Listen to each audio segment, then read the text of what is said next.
नमस्कार दोस्तों, आज मैं एक्सप्लेन करने जा रही हूँ 2022 में रिलीज हुई movie I run to you, जो एक रोमांटिक कॉमेडी फिल्म है। ये पूरी कहानी एक 50 साल के ठरकी इंसान के ऊपर बेस्ड है, जिसे इस उम्र में भी सच्चा प्यार हो जाता है, लेकिन अपने प्यार को पाने के लिए वो झूठ पे झूठ का सहारा लेता है, जिसकी वजह से उसकी जिंदगी एक ऐसे इंटरेस्टिंग क्लाइमेक्स पे आ जाती है जहाँ से निकलना अब उसके लिए नामुमकिन सा बन जाता है। अब क्या वो अपने प्लान में कामयाब होगा, ये जानने के लिए वीडियो के अंत तक जरूर बने रहें। फिल्म शुरू होती है जियोनी से, जो बहुत रईस, सफल और देखने में बहुत खूबसूरत बिजनेसमैन है। जियोनी अपनी पहचान छुपा के रखता था ताकि वो अलग अलग लड़कियों को डेट कर सके, जो कि उम्र में उससे काफी छोटी भी हों। एक दिन जियोनी कंट्री क्लब में जाता है, जहां उसका दोस्त फाबियो सबको बता देता है कि कैसे जियोनी एक हफ्ते के अंदर 3 अलग अलग नकली आइडेंटिटीज बनाकर घूम रहा है, और वो भी सिर्फ लड़कियों से मिलने के लिए। ये सुनकर जियोनी फेबियो को चढ़ाते हुए कहता है कि शायद तेरी बीवी भी मुझे डेट करना चाहती है। इसके बाद जियोनी अपने दोस्त डारियो के साथ लंच करने लगता है, जो कि पेशे से जियोनियो का डॉक्टर भी होता है। डारियो जियोनियो को समझाता है कि कब तक तुम ऐसे नकली पहचान बनाकर लड़कियों के पीछे भागते रहोगे, एक तो दिन तुम बोर ही हो जाओगे। अब तुम 50 के होने वाले हो, एक अच्छी सी समझदार लड़की देखकर शादी कर लो और सेटल हो जाओ। तभी डारियो और जियोनियो की बातों के बीच में एक कॉल आता है, और जियोनो कहता है कि वो उसकी मॉम के बारे में कॉल आया है। जियोनी अब अपने दोस्त डारियो से भारी आवाज में बताता है कि उसकी माँ अब इस दुनिया में नहीं रही।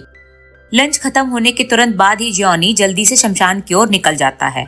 वहां जाते ही जियोनी देखता है कि उसका भाई भारी मन से अपनी माँ को अंतिम विदाई दे रहा है, लेकिन उस वक्त जियोनी अपनी माँ के अंतिम विदाई में कुछ नहीं बोल पाता और चुप रह जाता है। अंतिम क्रिया खत्म होने के बाद जियोनी का भाई उसे घर की चाबी देता है, जहाँ उसकी मॉम रहा करती थी। घर के अंदर जाते ही जियोनी अपनी फैमिली फोटो देखकर बहुत भावुक हो जाता है और कुछ देर के लिए अपनी माँ के व्हीलचेयर पर बैठ जाता है। तभी दरवाजे पर अचानक एक बहुत खूबसूरत लड़की आ जाती है, जिसका नाम एलिशिया होता है। दरअसल एलिशिया उस घर की नई पड़ोसन होती है, जो जियोनी को अपने बारे में बताते हुए कहती है कि वो एक नर्सिंग होम में अपाहिज लोगों की मदद और देखभाल करती है।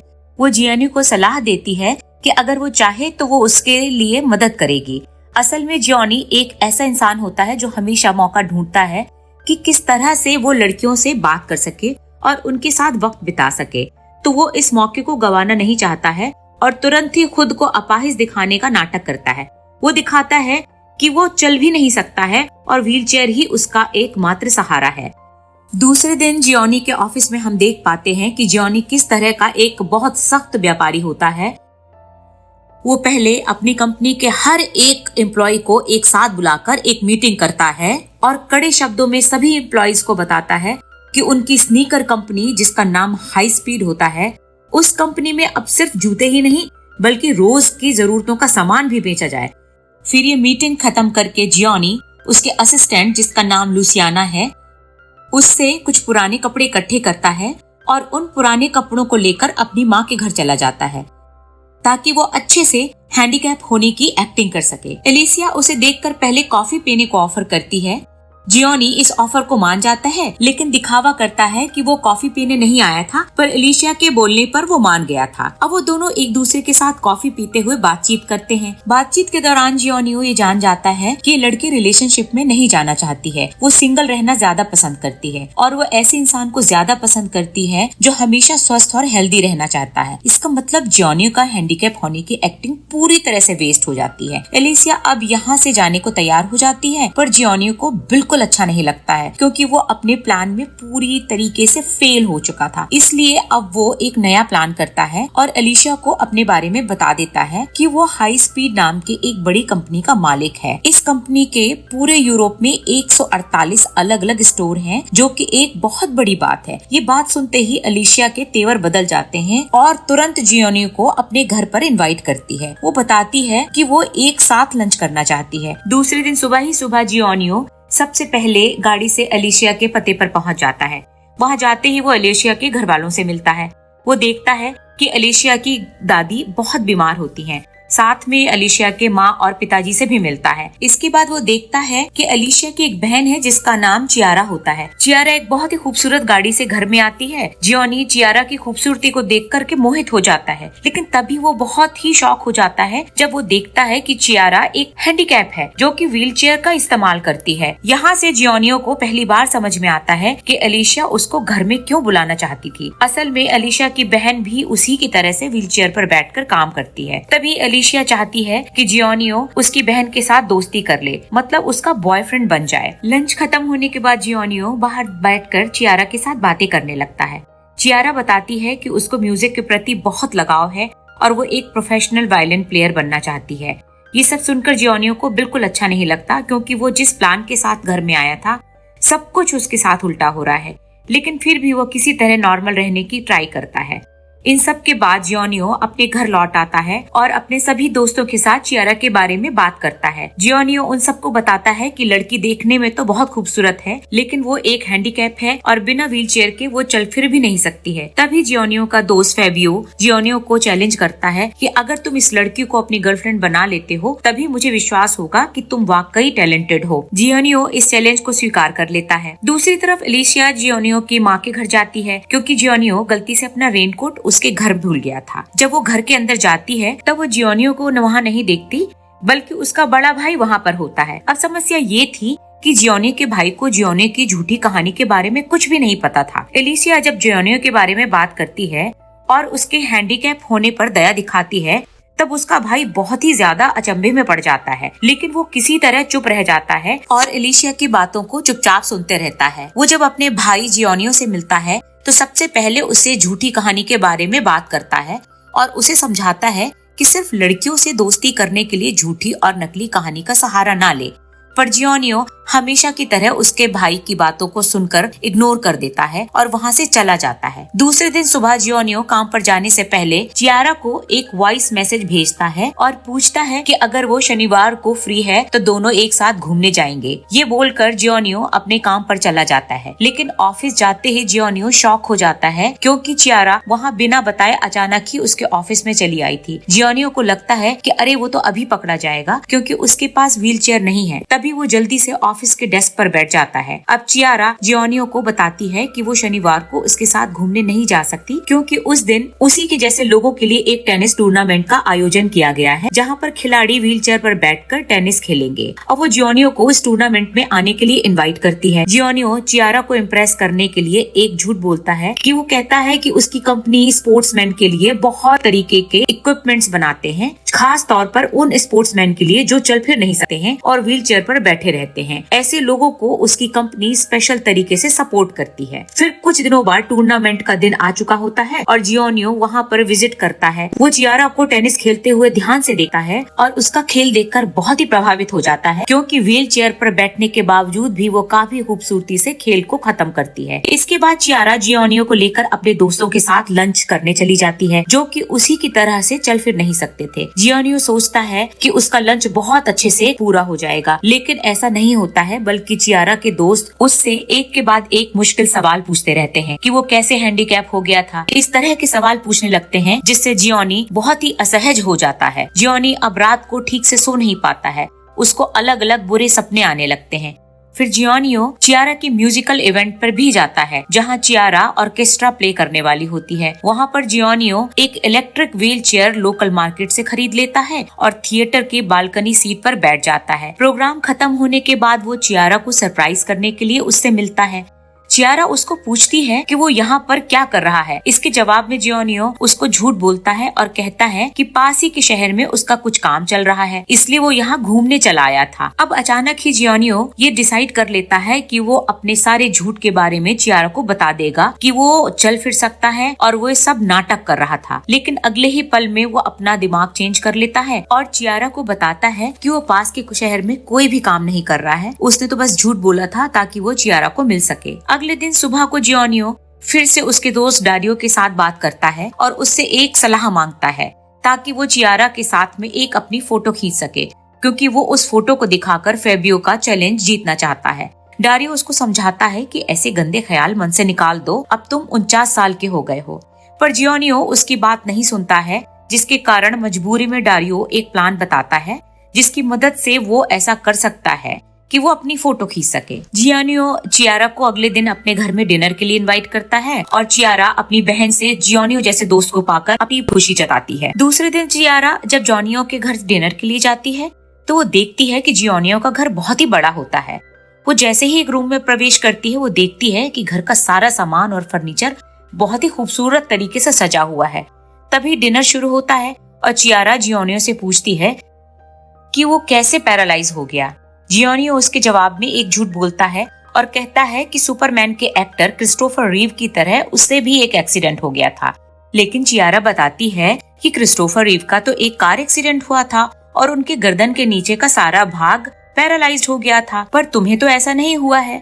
जियोनियो को समझ में आता है कि अब वो पकड़ा जाएगा, इसलिए वो किसी तरह से खुद को बचाने के लिए बताता है कि उसने कोई कार एक्सीडेंट नहीं किया था, बल्कि एक घोड़े के पीठ से नीचे गिर गया था और इसी वजह से उसके पैरों ने काम करना बंद कर दिया था। अब चियारा बताती है कि उसने भी एक कार एक्सीडेंट किया था, जबकि वो गाड़ी नहीं चला रही थी, लेकिन फिर भी उसकी किस्मत इतनी खराब थी कि उसके दोनों पैर पैरालाइज हो गए। ये बातें करते करते चियारा बहुत इमोशनल हो जाती है और उसका मन बहुत ही दुखी हो जाता है। फिर जियोनियो उसको खुश करने के लिए डारियो के बताए हुए प्लान को यूज करता है। वो 2 रबर बैंड निकालता है और एक चियारा को देता है और दूसरा खुद यूज करता है।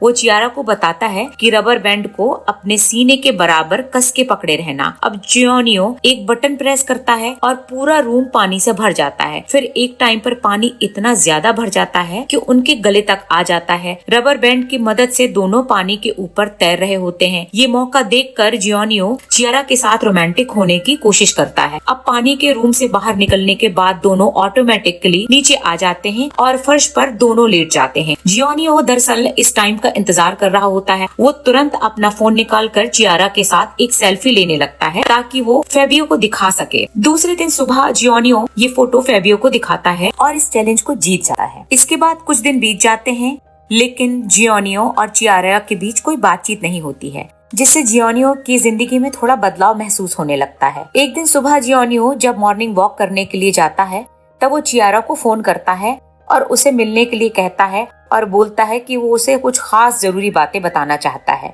लेकिन चियारा उससे मिलने नहीं आती है, इसलिए जियोनियो उसके घर चला जाता है। वहाँ जाने के बाद वो देखता है कि चियारा बहुत मन से वायलिन बजा रही है। अब ये सब देखकर वो दोबारा डिसाइड करता है कि वो आज सब कुछ सच सच बता देगा। तभी जियोनियो अपने पैरों पर खड़ा हो जाता है, लेकिन चियारा जैसे ही पीछे मुड़ती है वो तुरंत ही बैठ जाता है।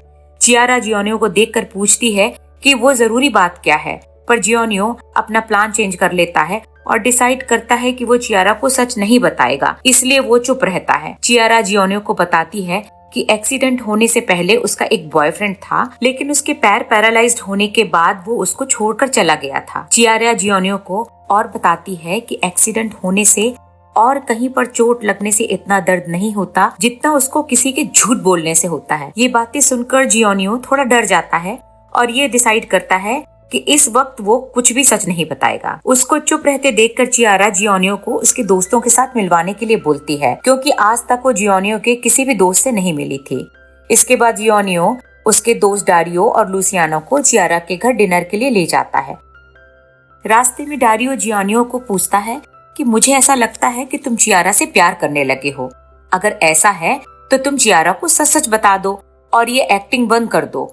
अब डिनर शुरू होते ही डारियो जियोनियो को सच बताने के लिए उकसाता है, लेकिन जियोनियो चुपचाप बैठा रहता है। दूसरे दिन सुबह जियोनियो का भाई एलिसिया से मिलता है और उसे फूलों का गुलदस्ता गिफ्ट में देता है और साथ में ही वो जियोनियो के सारे झूठ बता देता है जो उसने एलिसिया और उसकी बहन के साथ बोले थे कि वो चल फिर सकता है और जियोनियो कोई हैंडीकैप नहीं है। ये बातें सुनकर एलिसिया बहुत ज्यादा गुस्सा हो जाती है और बिना समय गवाए तुरंत जियोनियो से मिलती है और मिलते ही वो जियोनियो को एक जोरदार थप्पड़ मारती है और कहती है कि तुम्हारे पास सिर्फ 2 दिन का समय है और इन 2 दिनों के अंदर तुम चियारा को सब सच सच बताओ। दूसरे ही दिन जियोनियो अपने पापा से मिलता है। नॉर्मली वो अपने पापा से ज्यादा बातें नहीं करता था, लेकिन जब वो मुश्किल में होता है तो वो अपने पापा से मिलता है। वो अपनी सारी आप बीती अपने पापा को बताता है। असल में जियोनियो के पापा भी जियोनियो की तरह ही थे। वो अपने अनुभव से जियोनियो को समझाते हैं कि तुम आज के बाद कभी झूठ मत बोलना, क्योंकि झूठ बोलने से समस्या और बढ़ती है, घटती नहीं है। लेकिन जियोनियो के मन में एक डर था कि वो अगर सच बता देता है तो हो सकता है कि वो चियारा को खो दे, जिसका मतलब था कि वो सच में चियारा को पसंद करने लगा था। दोनों की बातचीत के बीच में एक औरत वहाँ अनाउंसमेंट करती है और बोलती है कि बहुत ही जल्दी उन सबको एक टूर पर ले जाएंगे और वो टूर फ्रांस के एक खास चर्च में होगा। उस चर्च में ऐसी दिव्य शक्ति है जिससे लोगों की सभी तरह की समस्या खत्म हो जाती है, चाहे वो शारीरिक समस्या हो या मानसिक समस्या हो। ये अनाउंसमेंट सुनने के बाद बाप और बेटे के मन में एक नया आइडिया आ जाता है और वो आइडिया ये था कि जियोनी चियारा को उस टूर पर लेकर जाएगा और वहाँ जाकर वो अपने दोनों पैर ठीक हो जाने की एक्टिंग करेगा और चियारा को बताएगा कि ये सब उस दिव्य शक्ति की वजह से हुआ है। दूसरी तरफ एलिसिया अपनी बहन को समझाती है कि उसे लगता है कि जियोनी उसके लिए परफेक्ट नहीं है, लेकिन चियारा इस बात पर ध्यान नहीं देती है क्योंकि उसी वक्त उसके फोन पर एक कॉल आ जाता है जो कि बाई चांस जियोनियो का ही होता है और वो उसे फोन पर बात करने लगती है। जियोनियो चियारा को उस टूर के बारे में बताता है और वो उस टूर पर जाने को राजी हो जाती है। फिर एलिसिया उससे पूछती है कि जियोनियो उसे उस चर्च पर ही क्यों ले जाना चाहता है, इसके पीछे क्या कारण है। चियारा जवाब में बताती है कि हो सकता है जियोनियो को दिव्य शक्ति पे विश्वास हो और वो अपने दोनों पैरों को ठीक करना चाहता हो। एलिसिया महसूस करती है कि शायद चियारा अभी भी सच नहीं जानती है, इसलिए वो चियारा को सच बता देती है। लेकिन चियारा एलिसिया को ही आश्चर्य में डाल देती है जब वो बताती है कि उसको ये सब पहले से ही पता है कि जियोनियो चल फिर सकता है और एकदम स्वस्थ है। ये सब जानने के बाद भी उसने उसे कुछ नहीं कहा क्योंकि जियोनियो ये झूठ बोलने के बाद भी उससे प्यार करने लगा था। दूसरे दिन सुबह बहुत सारे लोग उस चर्च पर पहुँच जाते हैं जहाँ कुछ खास दिव्य शक्ति होती है। उस चर्च में एक फादर होते हैं जिनका नाम वॉल्टर है। अब वॉल्टर जियोनियो को सबसे पहले अकेले अंदर आने को बोलते हैं। जियोनियो फादर के कहने अनुसार काम करता है। वॉल्टर जियोनियो को बताते हैं कि मुझे बहुत पहले से पता है कि तुम चल फिर सकते हो, तो इस चर्च से निकलने के बाद तुम इस व्हीलचेयर पर ही बैठे रहना, क्योंकि अगर तुम व्हीलचेयर से उठ जाते हो तो लोगों के मन में वहम पैदा हो जाएगा और लोग वास्तविकता छोड़कर चमत्कार पर यकीन करने लगेंगे, जो कि बिल्कुल अच्छा नहीं होगा। ये बातें सुनकर जियोनी चर्च से बाहर निकल जाता है और वो पहले की तरह से झूठी एक्टिंग करने लगता है। तभी चियारा, जो कि व्हीलचेयर पर बैठी थी, अचानक ही एक ऐसे रास्ते की ओर बढ़ती जाती है जहाँ पर बड़ी बड़ी गाड़ियाँ चल रही थीं और उस रोड पर कोई पैदल नहीं चल रहा था, जिसका मतलब था कि चियारा खुद को खत्म कर देना चाहती है। इसके बाद जियोनी और चुपचाप नहीं बैठा रह पाता, वो तुरंत व्हील चेयर से उठ जाता है और दौड़कर चियारा को पकड़ लेता है। चियारा देखती है कि जियोनी अपने पैरों पर खड़ा है और चल फिर रहा है, तो वो उसको बताती है कि ये जरूर कोई चमत्कार है, क्योंकि तुम तो व्हील चेयर पर बैठे थे और चल फिर भी नहीं सकते थे। ये बोलकर चियारा बस में चढ़ जाती है और वहाँ से चली जाती है। जियोनी समझ जाता है कि चियारा की इन बातों में कितना अपमान और दुख छिपा हुआ था। अब इससे जियोनियो के मन में बहुत उदासी छा जाती है और उस टाइम के साथ साथ जियोनियो का बुरा वक्त भी शुरू हो जाता है। जियोनियो का दोस्त फेवियो उससे बहुत नाराज हो जाता है क्योंकि उसे पता चल जाता है कि उसकी पत्नी का जियोनियो के साथ में अफेयर चल रहा था और ठीक उसी समय लूसियाना भी कंपनी को छोड़कर चली जाती है। जियोनियो के दिल की बात सुनने के लिए अब वहाँ कोई भी नहीं होता। इस हालत में जियोनियो अपनी माँ के कब्रिस्तान में चला जाता है और जीवन में पहली बार अपनी माँ के प्रति अपने प्यार को महसूस करता है। जियोनियो को समझ में आता है कि अब उसको बहुत सारे काम करने होंगे। तभी वो सबसे पहले चियारा के घर जाता है, जहाँ वो चियारा के साथ न मिलकर बल्कि उसकी फैमिली के साथ बात करता है। सबसे पहले वो चियारा की दादी के साथ बात करता है और उन्हें बताता है कि वो कितनी बड़ी समस्या के साथ जूझ रहा है और चियारा उसका एक भी फोन कॉल नहीं उठा रही है।